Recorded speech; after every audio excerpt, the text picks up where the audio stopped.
You're joking, aren't you? It's the Teesside Chef. As I stumble clumsily through the onset of a midlife crisis, I often find myself reminiscing about my old school days. So to that end, today I'm making Chocolate Wellington Fudge Pudding. Now in the UK, we used to have this for school dinners in the 70s and 80s, you see.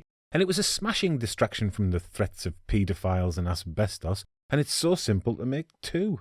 Just 150 millilitres of whole milk, into which I will sieve 100 grams of plain flour, all-purpose flour, 25 grams of unsweetened chocolate powder, cacao if you like, a teaspoon of baking powder, which always needs to be sieved in there really, and 50 grams of sugar.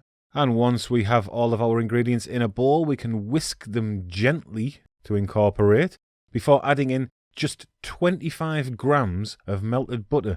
Limited by the budgetary constraints of the Department of Education, there is no decadence for the children of the Jimmy Savile generation, although this does still make a very, very good dessert.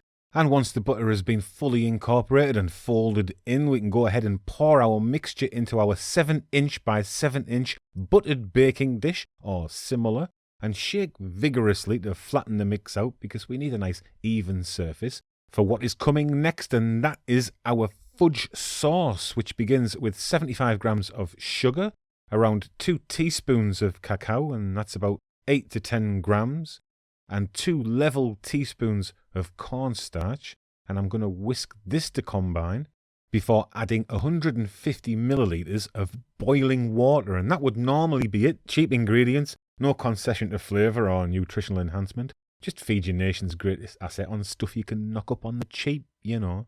There were better times, weren't there? But I'm adding a knob of butter to this to add a better mouthfeel and a richer experience. I suppose people would call that woke now, wouldn't they?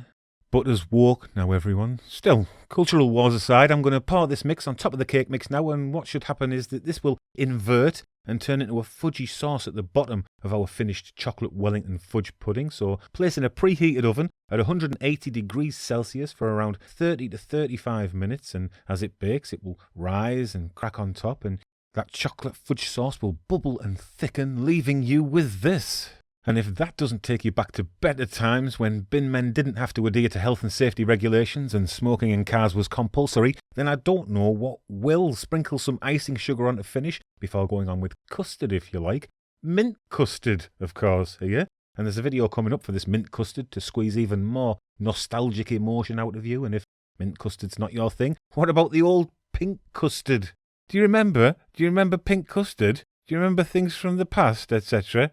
Chocolate Wellington Fudge Pudding, the perfect dessert to take your mind off being leathered by your teachers for the slightest indiscretion.